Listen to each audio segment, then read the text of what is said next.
आइए बेटा, यहाँ क्वेश्चन को जरा रीड कीजिए मेरे साथ। Mister X is the owner of big house whose municipal valuation 36,000। बोला गया है कि इसका 1/3 पोर्शन जो है वो हमने लेट आउट किया है 1600 पर मंथ पे, और बाकी को 2/3 को हम अपने सेल्फ ऑक्युपाइड में रखते हैं।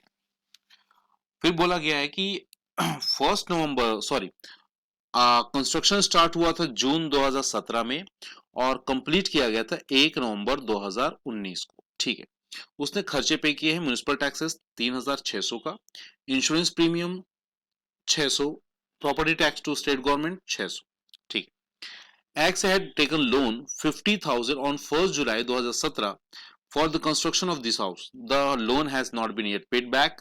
इंटरेस्ट है 12%। तो हमको अगर इंटरेस्ट कैलकुलेट करना होगा तो 1 जुलाई 2017, 1 नवंबर 2019 और 12% और 50,000, इन चार डेटा को याद रखेंगे। ड्यूरिंग प्रीवियस ईयर उसको 5,000 रुपए का किराया वापस मिला ओल्ड टेनेंट से एज अरियर ऑफ रेंट। ठीक है, बाकी सारी चीजें एज यूजुअल है। अपन इसको कैलकुलेट करते हैं बेटा। चलिए मेरे साथ आ जाएंगे आप लोग भी। तो यहां पे हम ऐसा करते हैं ना, यहां पे कुछ इस तरह से टेबल बना लेते हैं। ठीक है, सबसे पहले हमको चाहिए होगा जीएवी। पहला कॉलम हम लिख लेते हैं लेट आउट का और दूसरा कॉलम लिख लेते हैं सेल्फ ऑक्युपाइड का। तो सबसे पहले हमको चाहिए होगा लेट आउट पोर्शन का जीएवी। जीएवी आ जाएगा आपका 19,200। हमने ना ये क्वेश्चन पहले भी किया हुआ है। ठीक है, तो मैं थोड़ा सा फास्ट चलूंगा। ठीक है, जिसमें म्युनिसिपल टैक्सेस हम माइनस कर देंगे और म्युनिसिपल टैक्स की वैल्यू आ जाएगी 1200। ठीक है, माइनस करने के बाद हमारे पास एनएवी आएगा 18,000 का। सेल्फ ऑक्युपाइड में कुछ भी नहीं होने वाला। ठीक, तो ये हमारा एनएवी आएगा। एनएवी आने के बाद हम इस पे 30% का स्टैंडर्ड डिडक्शन लगाएंगे जो आता है 5,400, और इस पे इंटरेस्ट माइनस करेंगे।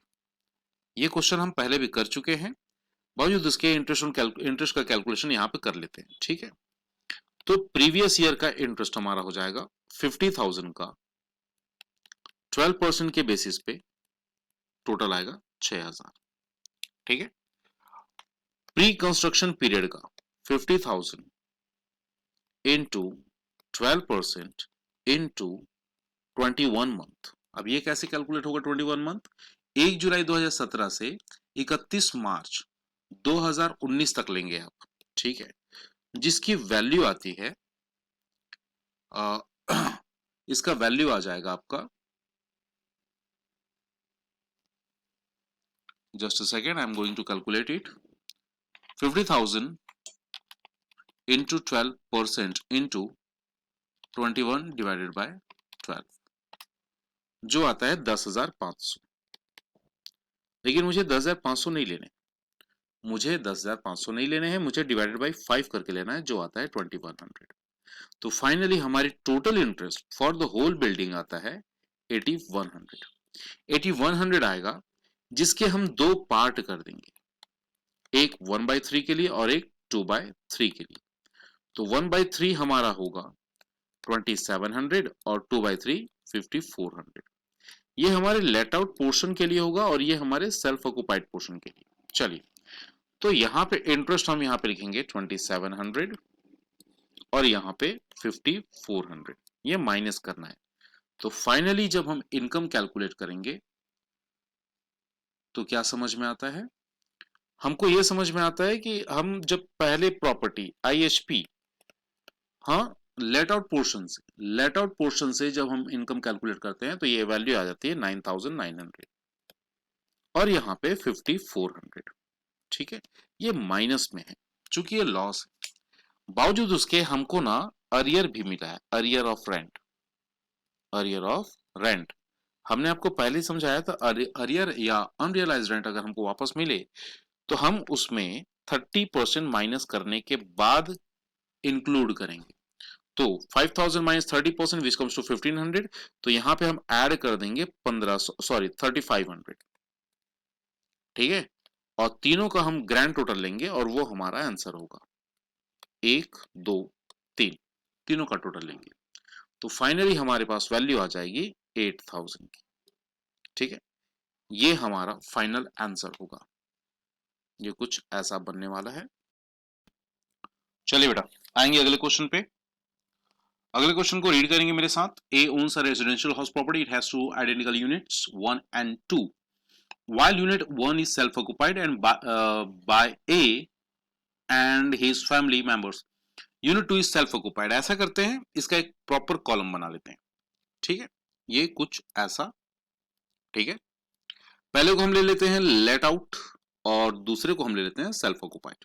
ठीक है जी, जो जो डेटा जैसा जैसा दिया जाएगा हम लिखते चलेंगे। हमको AR दिया गया है फर्स्ट हाउस का, सेकंड का लेट आउट पोर्शन का 7,000 रुपए पर मंथ, मतलब ये 84,000 ये हो जाएगा। ठीक है, फिर बोला गया है municipal value of the property is 1,25,000, तो MV लिखेंगे। MV दोनों में आधा आधा बांट दिया जाएगा क्योंकि 50-50% का रेशियो दे रखा है। हाँ चलिए, 50-50% का, तो MV है 62,500 यहाँ पे, और यहाँ पे भी 62,500। ठीक है, MV के बाद बोला है कि municipal value standard rent, SR भी बता रखा है उन्होंने। SR बताया है 135, जिसको हाफ ऑफ करेंगे, 67,500 लेट आउट का और 67,500 सेल्फ ऑक्युपाइड का। SR के बाद उन्होंने हमको बताया FR फेयर रेंट, 150, तो 75-75 दोनों का हो जाएगा, 75-75 दोनों का हो जाएगा। ठीक है, तो ये GAV से रिलेटेड डेटा दिए हुए उन्होंने। जरा इसको कंपेयर कीजिए, आपका GAV क्या आता है जरा बताइए। GAV आता है 84,000, लेकिन क्वेश्चन को ध्यान से पढ़ेंगे तो एक महीना खाली था, 7,000 माइनस कर दीजिए, तो फाइनली आपका जो GAV है, फाइनल जो GAV है वो आ जाएगा 77,000 और सेल्फ ऑक्युपाइड के लिए नील होगा। Is that clear? अब हमको क्या करना है, इस पे म्युनिसिपल टैक्सेस माइनस करने हैं, तो माइनस करेंगे municipal tax. Municipal tax question में गिवन है मेरे बच्चे, जो बोला है 12% ऑन म्युनिसिपल वैल्यू, तो म्युनिसिपल वैल्यू का 12% हम लेंगे, जिसकी वैल्यू आ जाएगी 7,500। आप इसका अगर 12% लें, 62,500 का 12% अगर लें, 62,500 का 12% जो आता है 7,500, तो यहां पे हमारी NAV आ जाएगी। NAV की वैल्यू हो जाएगी 69,500 और यहाँ पे NAV आपका नील होगा। उसके बाद हमको इसमें से 30% स्टैंडर्ड डिडक्शन माइनस करना है, तो इसका अगर हम 30% कैलकुलेट करें तो ये आता है 20,850 और यहाँ पे कुछ भी नहीं, और हमको इंटरेस्ट भी यहाँ से माइनस करना है, इंटरेस्ट भी यहाँ से माइनस करना है। इंटरेस्ट का हमको यहाँ पे कैलकुलेशन करना होगा। चलिए आइए मेरे साथ इंटरेस्ट का जरा कैलकुलेशन कर लेते हैं। मेरे बच्चे, सबसे पहले हमको प्रीवियस ईयर का इंटरेस्ट चाहिए होगा।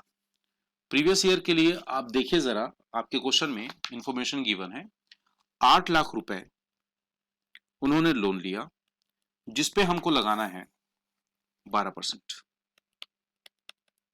जो हो जाता है 96,000 प्रीवियस ईयर का, और प्री कंस्ट्रक्शन पीरियड का 8 लाख रुपए into 12% into 21 month divided by 12।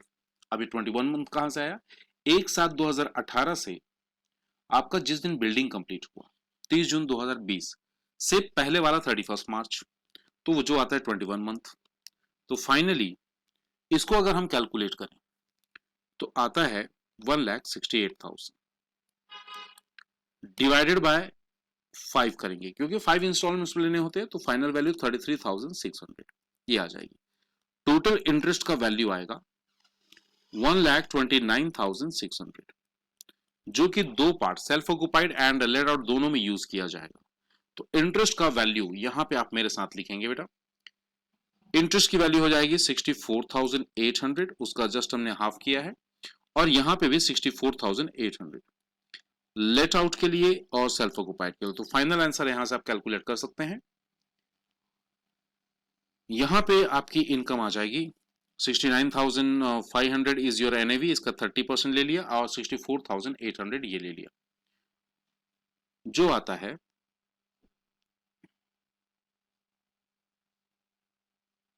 16,150। 16,150 आप चाहे तो एक बार कैलकुलेट कर सकते हैं।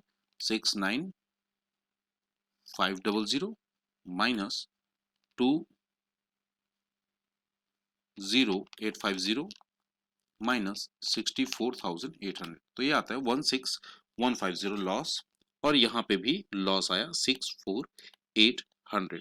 तो this is your loss from HP house property से, ये आपका लॉस आ जाएगा। इस तरह से कैलकुलेट होगा, ठीक है। क्वेश्चन में कुछ बातें और लिखी गई हैं। उनकी अदर इनकम थी 2 लाख रुपए की, इसको भी हम यहाँ पे क्लब कर देंगे, इसको भी क्लब कर देंगे। तो यहाँ पे लिखेंगे अदर इनकम, अदर इनकम, ठीक, 2 लाख रुपए। ये दोनों लॉस हैं, तो इन दोनों लॉस को 2 लाख रुपए से माइनस करेंगे तो फाइनल आंसर हमारा टोटल इनकम आ जाएगा। टोटल इनकम, टोटल इनकम की वैल्यू आ जाएगी 119,050, 119,050। This is your final answer. ये कुछ ऐसा बनने वाला है, ठीक है। हम आते हैं आपके साथ अगले क्वेश्चन पे, देखेंगे मेरे साथ। Mister Abhishek owns a house at Kanpur, the municipal value of the which is 30,000 and fair rent 35,000 per annum during the previous year. ये सारी बातें बोली है। चलिए हम धीरे से अपना कैलकुलेशन स्टार्ट करते हैं बेटा। तो यहाँ पे सबसे पहले चाहिए होगा जीएवी, और जीएवी के लिए क्या क्या इंफॉर्मेशन दिया हुआ है। उन्होंने हमको बता रखा है एमवी विच इज 30,000, फिर उन्होंने हमको एफआर भी बता रखा है फेयर रेंट विच इज 35,000, और उन्होंने बताया है कि during the previous year the house is used by him for his own residence 1 April 2021 to 30 June, मतलब अप्रैल मई जून 3 महीना उन्होंने सेल्फ ऑक्युपाइड किया और बाकी 3,000 पे किराया दिया। तो एक्चुअल रेंट हमारा 3,000 रुपए के हिसाब से हो जाएगा 27,000 9 महीने का। उसके बाद house owner incurred following expenses, खर्चों के बारे में उन्होंने बता रखा है हमको, ठीक है, जिसमें से कौन कौन से खर्चे हमारे काम के हैं जरा देखेंगे।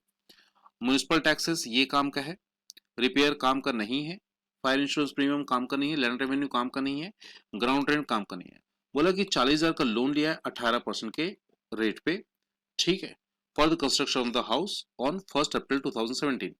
1/4/2017 को लोन लिया और बिल्डिंग कंप्लीट हुई आपकी 31 मार्च 2019 को। यहाँ पे डेट्स को थोड़ा ध्यान रखेंगे बेटा, ठीक है। चलिए तो समझते हैं जीएवी का कैलकुलेशन कैसे होगा। सिंपल कंपैरिजन करेंगे तीनों का, समझ में क्या आता है कि हमारा जो जीएवी बनेगा वो 35,000 बनेगा, 35,000, ठीक है। 35,000 में हमको माइनस करना होगा म्युनिसिपल टैक्स, एम टैक्स, जिसकी वैल्यू क्वेश्चन में गिवन है 4,500। माइनस करेंगे तो फाइनली हमारा एनएवी आ जाएगा। एनएवी की वैल्यू कैसे निकलेगी, दोनों को जस्ट माइनस कर दीजिए, आपके एनएवी आ जाएगी 30,500, और 30,500 माइनस करने के बाद इसमें हमको चाहिए होगा 30% का स्टैंडर्ड डिडक्शन, जो आता है 9150, एंड हमको यहाँ पे इंटरेस्ट भी कैलकुलेट करना होगा। इंटरेस्ट कैलकुलेट करेंगे, ठीक है। यहाँ पे मेरे बच्चे ध्यान समझिए, प्रीवियस ईयर का आप सिंपली 40,000 का 18% ले लीजिए, जो आता है 7,200, और प्री कंस्ट्रक्शन पीरियड का 40,000 का 18% का 12/12 लेंगे।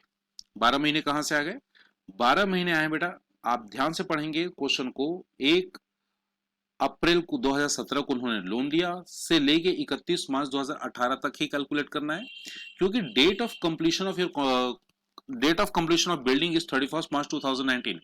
उस डेट को नहीं लेना है, उससे पहले वाले 31 मार्च को लेना है, जो कैलकुलेट करने पे 12 महीने आता है। तो अल्टीमेटली यहाँ पे आंसर आता है 7200, बट ये 5 इंस्टॉलमेंट्स में जाएगा, दैट इज वाई इसकी वैल्यू हो जाएगी 1440। तो फाइनली आपका इंटरेस्ट का जो टोटल अमाउंट आएगा वो आ जाएगा 7200 प्लस 1440 8640। बस इसको लिख दीजिए 8640 और फाइनली आपको आपका आंसर मिल जाएगा which is 12710। Is that clear? चलिए, तो ये कुछ ऐसा होने वाला था। ये हम थोड़ा आगे चलते हैं। Doctor Piyush Trivedi construct a big house in July 2011। Municipal value है इसकी 80,000 per month per annum, sorry, which while its standard rent under rent control act is 90,000। तो एमवी दिया, एसआर दे दिया, ठीक है, एमवी और एसआर दे दिया। Annual value of the house is used in following manner during the previous year. तो building आपका कुछ ऐसा है, ठीक है, जिसके 4 पार्ट है। 25% जो है वो सेल्फ ऑक्युपाइड है, ठीक है, 25% आपने बिजनेस के लिए यूज किया है, ठीक है, और बाकी 25% को आपने 2000 किराए पे चढ़ाया है, ये लेट आउट है। एक और 25% है, उसको भी आपने 2000 किराए पे चढ़ाया है। तो ऐसा करते हैं, हम इसका 2 पार्ट कर लेते हैं। 50% को हम मान लेते हैं कि 4000 रेंट पे गया है, 4000 पर मंथ पे गया है, ठीक है, और बाकी 25% इसका हम यहाँ पे कोई जिक्र नहीं करेंगे। तो 25% self occupied, 4000 per month, let out for 50% portion. Is that clear? चलिए, अब समझते हैं जरा उनके खर्चों के बारे में। खर्चे उन्होंने क्या क्या किए हैं। म्युनिसिपल टैक्सेस 12,800, बस ये हमारे काम का है, ठीक है, म्युनिसिपल कॉर्पोरेशन 12,800, जिसमें एक्चुअल में उन्होंने 9,000 बस पेमेंट किया है। एक्चुअल में उन्होंने बस 9,000 पेमेंट किया है। तो हम बस इस वैल्यू को लेंगे, इस वैल्यू को नहीं लेंगे। रिपेयर काम करिए, ग्राउंड रेंट काम करिए, एनुअल चार्ज काम करिए, फायर इंश्योरेंस नहीं है काम का, रेंट कलेक्शन चार्जेस कोई काम करिए। He had taken a loan from housing board to construct the house on 12% of 2 lakh rupees. Interest due है 24,000। उन्होंने खुद बता दिया कि 24,000 इंटरेस्ट ड्यू है। इसका मतलब हमारा काम और आसान हो जाएगा, ठीक है। चलिए फटाफट से कैलकुलेशन करते हैं। सबसे पहले हमको चाहिए होगा जीएवी, और जीएवी के लिए हमारे पास इंफॉर्मेशन क्या क्या है जरा चेक करेंगे। जीएवी के लिए हमारे पास इंफॉर्मेशन है एमवी विच इज 80,000, और एसआर है 90,000, और हमारे पास एआर भी है। 4,000 मल्टीप्लाई 12 करेंगे तो आ जाएगा 48,000, ठीक है। चूंकि हमने 50% प्रॉपर्टी को लेट आउट किया है, तो हम एमवी और एसआर का भी 50% ले लेंगे, जो आ जाएगा 40,000, और इसका आ जाएगा 45,000। और चूंकि इन तीनों में सबसे हाईएस्ट हमारा 48,000 नजर आ रहा है, तो हम इसी को जीएवी लेकर चलेंगे। चलिए आ जाएंगे मेरे पास, यहां पे हेडिंग डाल देंगे income from house property, income from house property. Value लिख लेंगे मेरे साथ। सबसे पहले आइटम आएगा आपका जीएवी इज गिवन 48,000। इस पे मुझे म्युनिसिपल टैक्स माइनस करने हैं, ध्यान से पढ़िए। केवल 4,500 माइनस होगा, इसलिए क्योंकि 9,000 ही पे हुआ था, जिसका 50% मुझे लेना है। तो फाइनली एनएवी आ जाएगा 43,500। This is our NAV. NAV के बाद मुझे इस पे 30% का स्टैंडर्ड डिडक्शन देना है, जो आता है 13050, और इस पे माइनस करेंगे इंटरेस्ट ऑन लोन। आपका 24,000 का टोटल इंटरेस्ट है, जिसका हम हाफ ले लेंगे, जो आ जाएगा 12,000। तो फाइनली इसको माइनस करने के बाद लेट आउट पोर्शन से होने वाली इनकम पता चल जाएगी, जो आता है 18,450। This is income from house property from let out portion. Exactly same वैसा ही हम सेल्फ ऑक्युपाइड के लिए करेंगे, जिसका जीएवी 0, एम टैक्स नहीं लेना है, नहीं लेना है, नहीं लेना है, लेकिन हाँ यहाँ पे 6000 का इंटरेस्ट जरूर आएगा। 6000 कहां से आएगा बेटा? 24,000 आपका टोटल इंटरेस्ट है, जिसका डिवाइडेड बाई 4 कर दूंगा, चूंकि 25% ही सेल्फ ऑक्युपाइड है, तो यहाँ पे -6000 हमारा आंसर आ जाएगा। दोनों को क्लब करेंगे, जस्ट अ सेकेंड, दोनों को क्लब करेंगे और क्लब करने के बाद फाइनल आंसर लिखेंगे मेरे साथ 12450। This is your final answer, income from house property. तो काफी छोटा, काफी इजी क्वेश्चन था। चलिए अगले क्वेश्चन पे आ जाइए, 27। ध्यान से मेरे साथ समझेंगे। X owns a house at Delhi during the previous year 21-22. 3/4 portion of the house is self-occupied for full year. 1/4 को हमने let out किया है, ठीक है, from 1st April 2021 to 31st December 2021 at rent of 700 per month। मतलब आपका जो मकान है वो किराए पे गया है केवल 9 महीने, ठीक है, केवल 9 महीने का किराया। तो 9 महीने का किराया अगर हम कैलकुलेट करें 700 रुपए के हिसाब से, तो ये आता है 6300, ठीक है, तो ये हम अपना AR मान लेंगे, ठीक।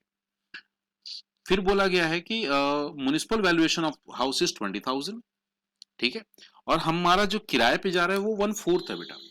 तो यहाँ पे जब हम MV की बात करेंगे तो 20,000 डिवाइडेड बाय 4 कर देंगे, जिसकी वैल्यू आ जाएगी 5000, ठीक है। नाउ खर्चे उन्होंने किए म्युनिसिपल टैक्सेस, ये काम का है, रिपेयर काम का नहीं है, ठीक। लोन 1 लाख का लिया गया 1 अप्रैल 2018 को 10% पे, 1 अप्रैल 2018 को। कंस्ट्रक्शन कंप्लीट हुआ 31 मार्च 2019 को, 31 मार्च 2019 को। प्लीज डेट्स को ध्यान से समझेंगे, ठीक है। आगे चलते हैं, और बाकी सारी चीजें बोली गई हैं और लोन वगैरह रिपेयर नहीं हुआ है। तो चलिए बेटा आइए मेरे साथ, सबसे पहले आप कैलकुलेट करेंगे मेरे साथ लेट आउट प्रॉपर्टी के लिए, लेट आउट प्रॉपर्टी। और लेट आउट प्रॉपर्टी का जब हम कैलकुलेट करेंगे तो सबसे पहले हमको चाहिए होगा जीएवी। चूंकि आप जीएवी का कैलकुलेशन कर सकते हैं, इसलिए मैं एक एक करके नहीं बता रहा हूं। एआर हाईएस्ट है बाकी सारे वैल्यूज में, तो सिंपल सी बात, हम क्या करेंगे बेटा, हम एआर को ही अपना, सॉरी ये 63,000 नहीं है, 6300 है, एआर को ही अपना जीएवी मान लेंगे। इसमें मुझे म्युनिसिपल टैक्सेस माइनस करने हैं, और म्युनिसिपल टैक्सेस टोटल है 6000 का। टोटल कितना है म्युनिसिपल टैक्स? 6000 का। तो इसका मुझे 1/4 लेना है, क्योंकि 1/4 पोर्शन ही हमने किराए पे दिया, तो 1500। नाउ हमारा NAV आ जाएगा, NAV की वैल्यू आ जाएगी 4800। 4800 हमारी NAV की वैल्यू आ जाएगी, जिसमें हम माइनस कर देंगे 30%, 30% स्टैंडर्ड डिडक्शन, 30% स्टैंडर्ड डिडक्शन, ठीक है, जो आता है 1440। नाउ हमको इसमें इंटरेस्ट भी माइनस करना है, इंटरेस्ट। अब इंटरेस्ट के लिए आप ध्यान से समझेंगे ये इंटरेस्ट कैसे कैलकुलेट होगा। सबसे पहली बात, मुझे 2 इंटरेस्ट चाहिए ना प्रीवियस ईयर का। प्रीवियस ईयर का मुझे इंटरेस्ट चाहिए होगा कितना? 1 लाख पे 10%, 1 लाख पे 10%, जो आता है 10,000। 1 लाख पे अगर 10% लगाया जाए तो आंसर आता है हमारा 10,000। मेरे बच्चे पीसीपी का भी कैलकुलेट करेंगे, और ये कैसे कैलकुलेट होगा? 1 लाख इंटू 10 इंटू 0 मंथ। बताएं क्यों? क्योंकि आपने लोन लिया 1/4/2018 को, और बिल्डिंग कंप्लीट हुई है 31/3/2019 को। इसका मतलब अगर आप पीरियड काउंट करें तो वो 0 मंथ आ जाएगा। इसका मतलब ये हुआ आपको यहाँ पे प्री कंस्ट्रक्शन पीरियड का कोई इंटरेस्ट कैलकुलेट नहीं करना है, बस आपको ये 10,000 कंसिडर करने हैं, और 10,000 भी कंसिडर नहीं करना है, डिवाइडेड बाय 4 भी तो करना है। क्यों? क्योंकि आपने 1/4 पोर्शन ही लेट आउट किया हुआ है। तो यहां पे आपका इंटरेस्ट आएगा 2500, only 2500। Finally income from house property आ जाएगा, और ये आपका आएगा 860, और वैसे ही this is your IHP, income from house property from let out portion, exactly वैसे ही लॉस भी आएगा, लॉस फ्रॉम हाउस प्रॉपर्टी, बाकी बचा हुआ पोर्शन जो आता है 7,500 माइनस करेंगे, ये इंटरेस्ट का ही दूसरा पोर्शन है। तो यहां से आप निकाल देंगे तो फाइनल वैल्यू आपके पास जो बचेगी वो होगा 6640। ये आपका फाइनल आंसर होगा। Is that clear?